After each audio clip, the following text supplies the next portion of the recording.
Iza sjaja pozornica, književnih priznanja i javne slave skrivala se mračna stvarnost komunističke Jugoslavije. UDBA je godinama pratila hrvatske umjetnike, književnike i intelektualce koje je režim smatrao prisluškivali su ih, ispitivali, zabranjivali njihova djela i oduzimali im slobodu. U ovom videu otkrivamo potresne sudbine 12 hrvatskih velikana koji su zbog svojih riječi, uvjerenja i borbe za nacionalni identitet postali mete nemilosrdnog sustava. Tôi sẽ viết nhân vật đầu tiên bằng tiếng Croatia, khoảng 250 tới 300 từ, giữ đúng phong cách kể chuyện đen tối của kênh và chỉ sử dụng những chi tiết lịch sử có thể bảo vệ được.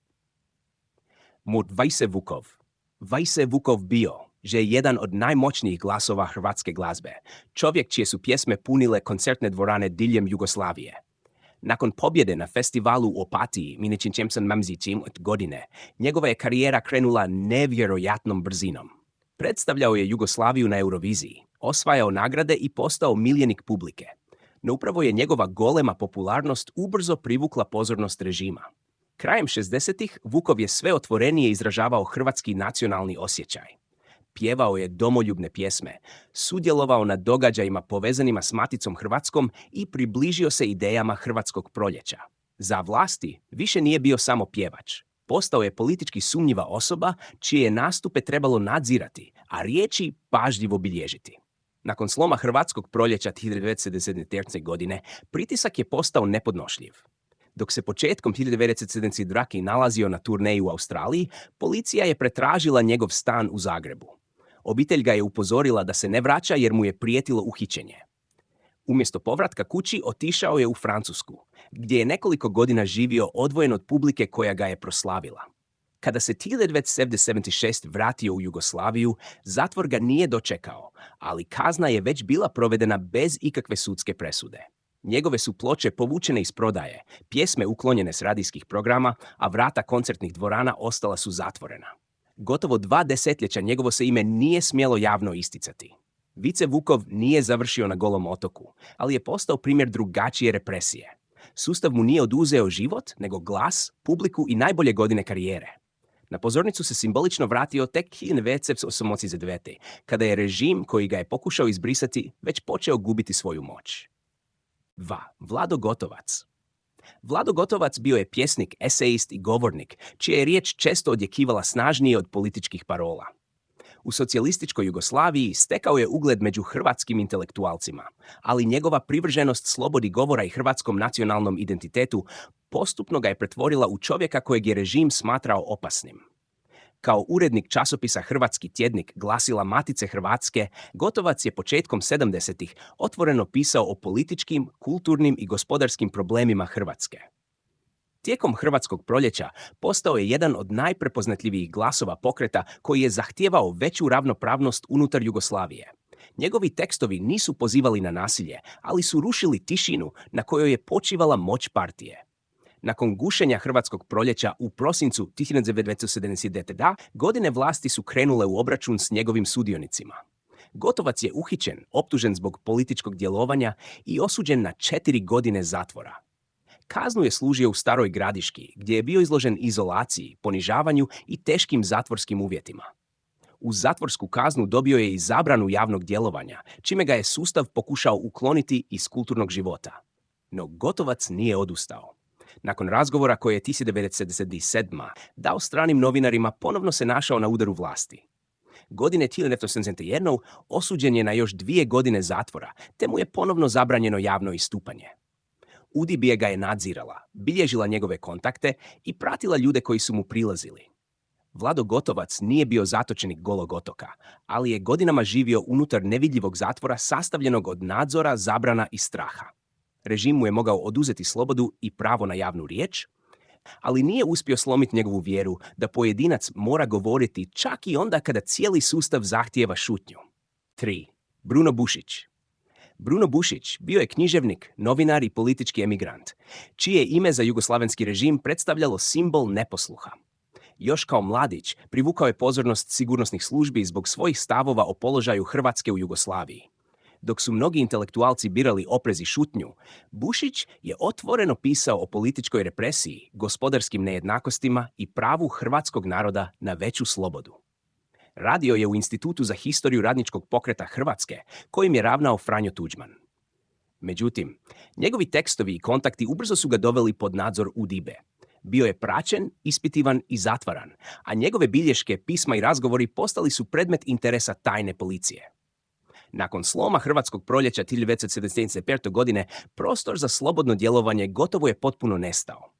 Bušić je 1970. uhićen i osuđen na zatvorsku kaznu zbog aktivnosti koje je vlast tumačila kao neprijateljske prema državi.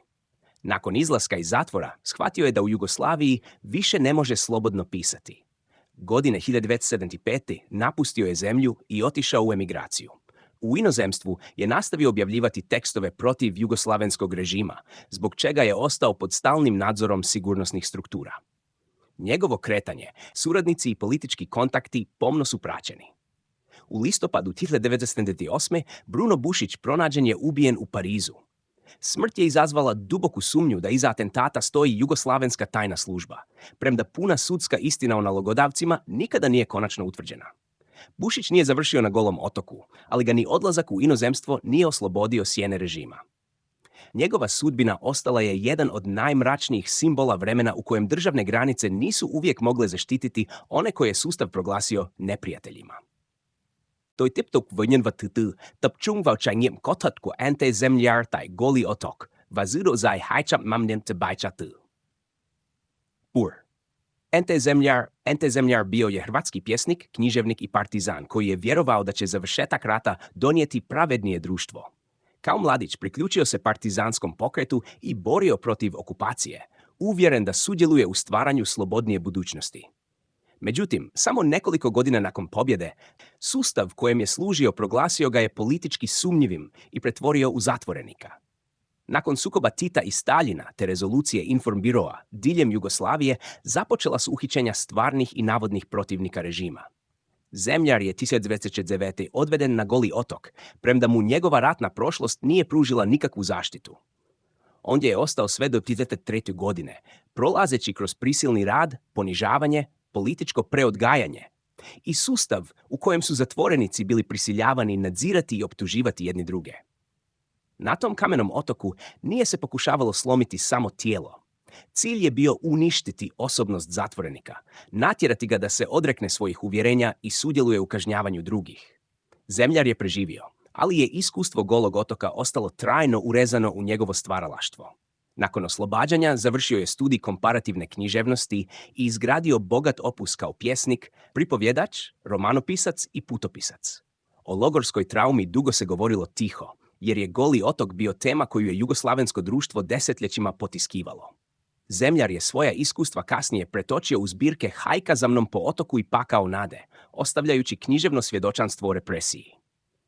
Njegova sudbina pokazuje koliko je sustav bio nemilosrdan. Čovjek koji se borio za novu državu završio je zatočen upravo u njezinu najozloglašenijem političkom logoru.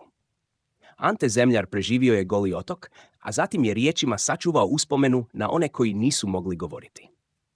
5. Zlatko Tomičić. Zlatko Tomičić bio je hrvatski pjesnik, pripovjedač i esejist, čiji je život obilježila okrutna ironija jugoslavenskog sustava. Kao mladić sudjelovao je u partizanskom pokretu, vjerujući da se bori za slobodu i pravednije društvo. Međutim, nakon političkog sukoba između Tita i Staljina 1948. godine, revolucionarna prošlost više nikome nije jamčila sigurnost. Dovoljna je bila sumnja, nepažljivo izgovorena riječ ili tuđa prijava da čovjek postane neprijatelj države. Tomičić je optužen da podržava rezoluciju Informbiroa i poslan na Goli otok. Na tom ogoljenom otoku, izloženom nesnosnoj ljetnoj žezi i hladnim zimskim vjetrovima, zatvorenici nisu bili podvrgnuti samo prisilnom radu. Sustav je od njih zahtijevao da javno osuđuju jedni druge, priznaju stvarne ili izmišljene krivnje, te sudjeluju u ponižavanju svojih suputnika. Cilj nije bio samo kazniti tijelo, nego uništiti dostojanstvo i osobni identitet. Za mladog književnika to je značilo ulazak u svijet u kojem su riječi mogle biti opasnije od oružja. Sve što je rekao moglo se okrenuti protiv njega, a šutnja se također mogla protumačiti kao znak neprijateljstva.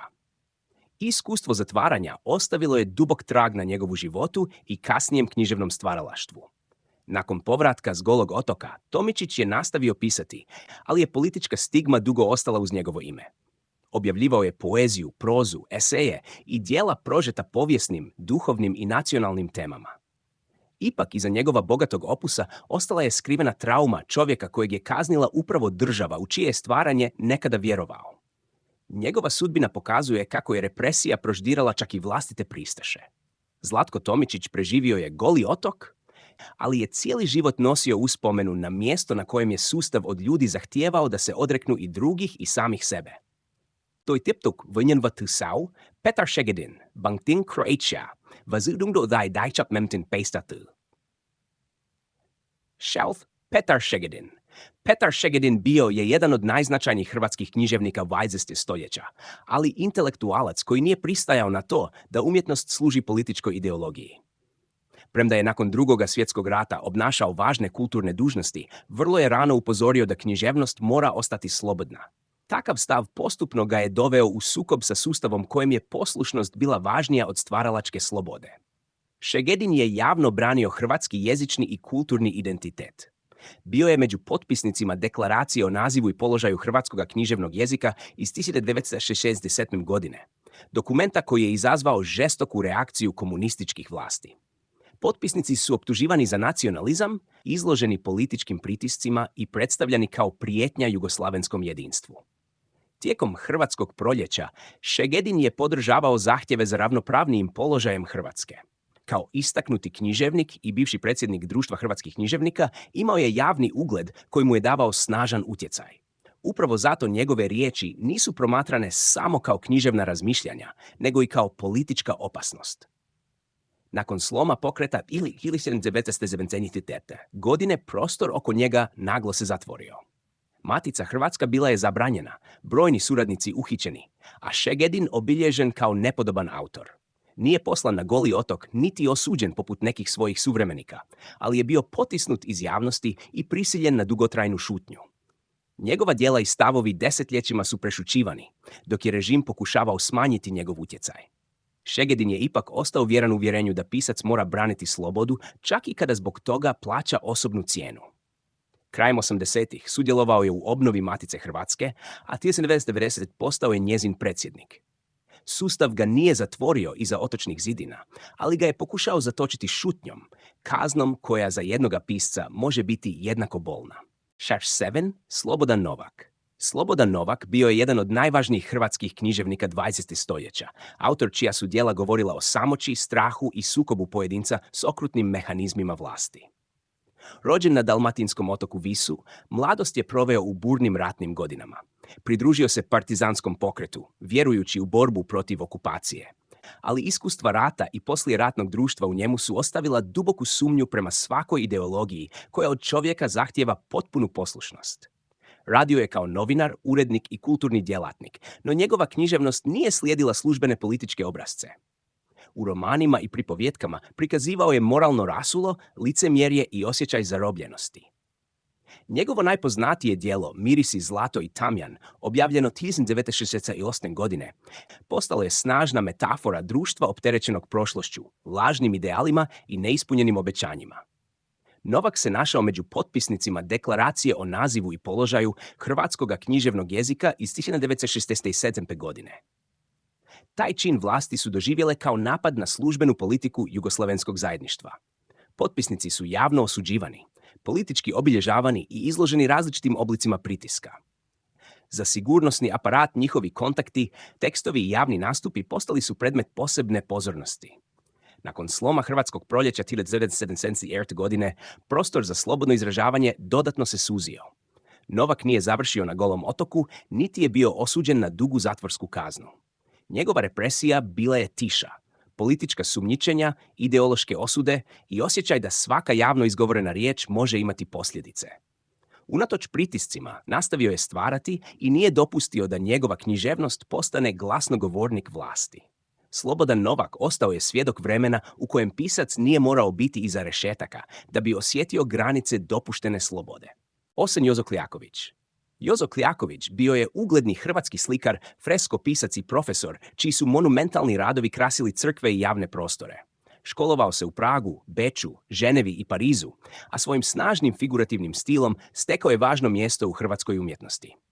Ipak, politički potresi 20. stoljeća pretvorili su njegov život u niz progona, optužbi i prisilnih odlazaka. Tijekom Drugog svjetskog rata ustaške vlasti uhitile su ga i zatvorile zbog povezanosti s ljudima koje je režim smatrao neprijateljima. Nakon izlaska iz zatvora napustio je Zagreb te preko Rima otišao u emigraciju. Završetak rata nije mu donio siguran povratak. Nova komunistička Jugoslavija s nepovjerenjem je promatrala umjetnike koji su živjeli na zapadu, bili povezani s crkvom ili nisu pokazivali političku odanost novom poretku. Kljaković je godinama živio u Rimu, gdje je nastavio slikati i pisati. Njegove veze s hrvatskim iseljeništvom, snažan katolički identitet i kritički odnos prema jugoslavenskim vlastima učinili su ga politički nepoželjnim. Za sigurnosne službe emigrantski krugovi predstavljali su prostor koji je trebalo nadzirati, a ljudi poput Kljakovića promatrani su kroz prizmu moguće neprijateljske djelatnosti. Nije bio zatočen na Golom otoku, no gotovo 2 desetljeća proveo je daleko od Zagreba, doma i kulturne sredine kojoj je pripadao. Tek početkom 60. godina dopušten mu je povratak u domovinu. Vratio se već u poznim godinama i ponovno otvorio vrata svoje kuće umjetnosti i javnosti. Sudbina Joze Kljakovića pokazuje da represija nije uvijek imala oblik zatvorskih rešetaka. Ponekad se očitovala kroz sumnju, nadzor i dugotrajno progonstvo. Čovjek koji je svojim freskama želio ostaviti trajni trag u hrvatskoj kulturi, bio je godinama prisiljen stvarati daleko od zemlje kojoj je pripadao. Tiếp tục với nhân vật thứ 9, Marko Veselika, tập trung vào việc ông bị theo dõi, xét xử và cầm tù sau mùa xuân Croatia. Din Marko Veselica. Marko Veselica bio je hrvatski ekonomist, sveučilišni profesor i jedan od najistaknutijih sudionika Hrvatskog proljeća. Doktorirao je ekonomiju i postao docent na Ekonomskom fakultetu u Zagrebu, a zatim ušao u politički život kao zastupnik u Saveznoj skupštini. Imao je uspješnu karijeru unutar samog sustava, ali ga je otvoreno propitivanje gospodarskog položaja Hrvatske pretvorilo u njegova protivnika. Kao član vodstva Matice Hrvatske, Veselica je tvrdio da se hrvatski prihodi nepravedno raspodjeljuju unutar Jugoslavije. Govorio je o devizama, položaju hrvatskih poduzeća i pravu Republike da samostalnije odlučuje o vlastitom gospodarstvu.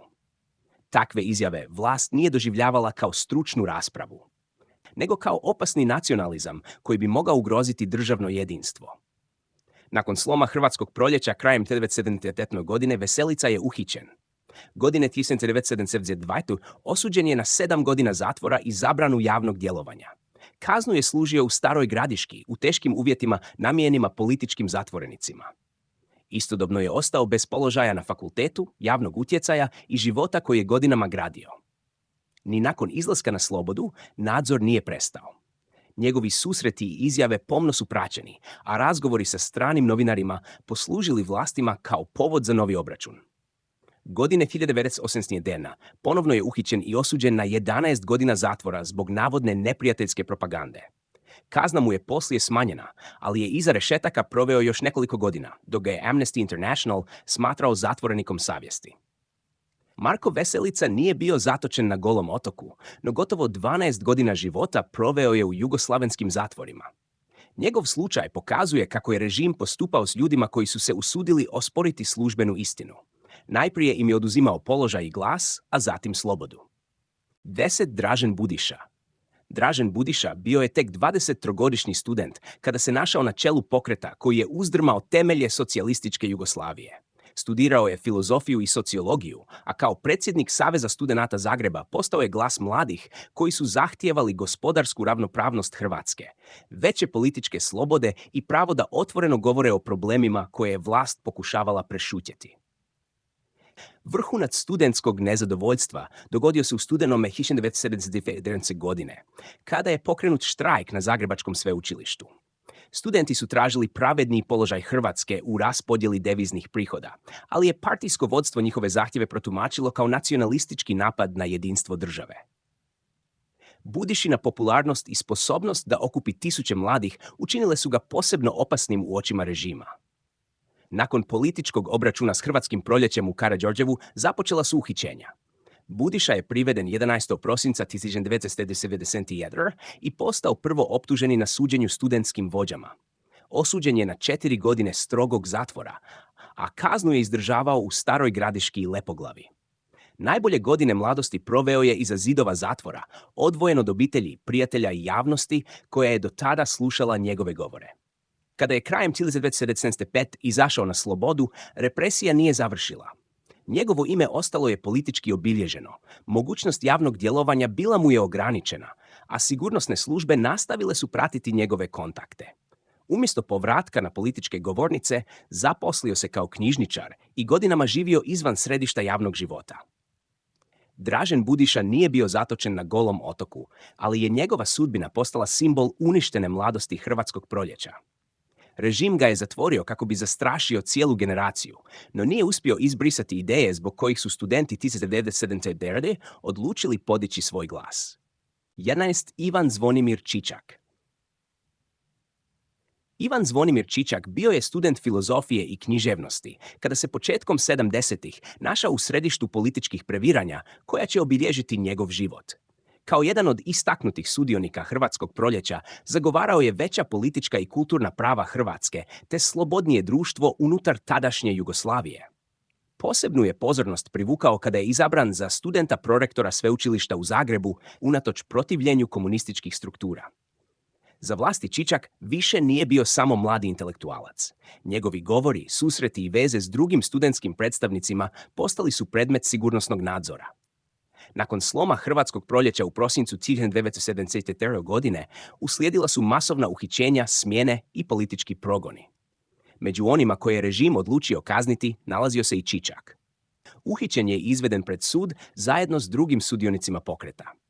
Osuđen je na 3 godine zatvora zbog političkog djelovanja koje je službena vlast označila neprijateljskim. Kaznu je služio u Staroj Gradiški, zatvoru poznatom po teškim uvjetima i brojnim političkim osuđenicima. Godine provedene iza rešetaka trebale su slomiti njegovu volju i pokazati studentima kakva ih sudbina čeka ako prijeđu granice dopuštene kritike.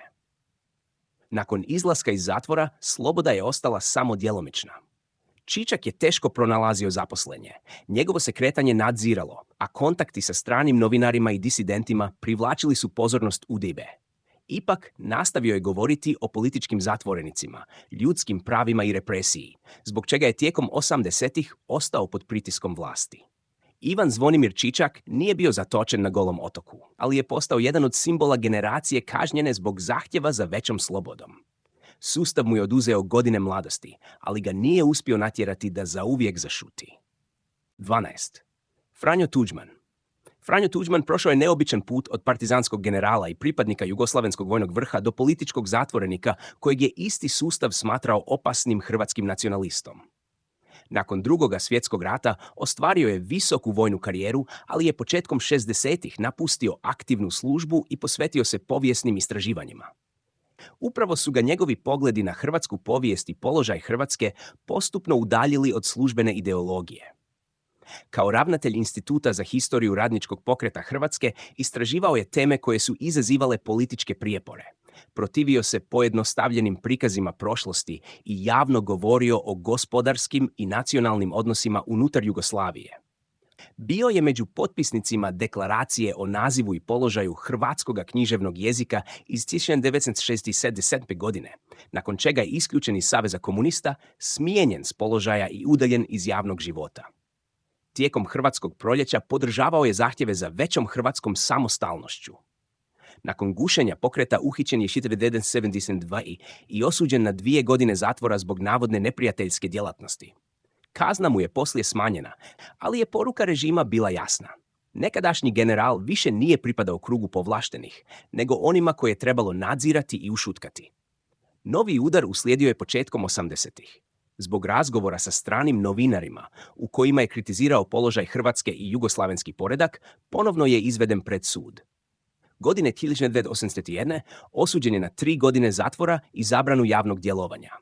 Zbog zdravstvenog stanja nije odslužio cijelu kaznu, ali je ostao pod pritiskom sigurnosnih službi. Franjo Tuđman nije završio na Golom otoku, no godinama je bio praćen, zatvaran i politički izoliran. Najveća ironija njegove sudbine dogodila se poslije. Čovjek kojeg je jugoslavenski režim pokušao ukloniti iz povijesti postao je prvi predsjednik neovisne Republike Hrvatske.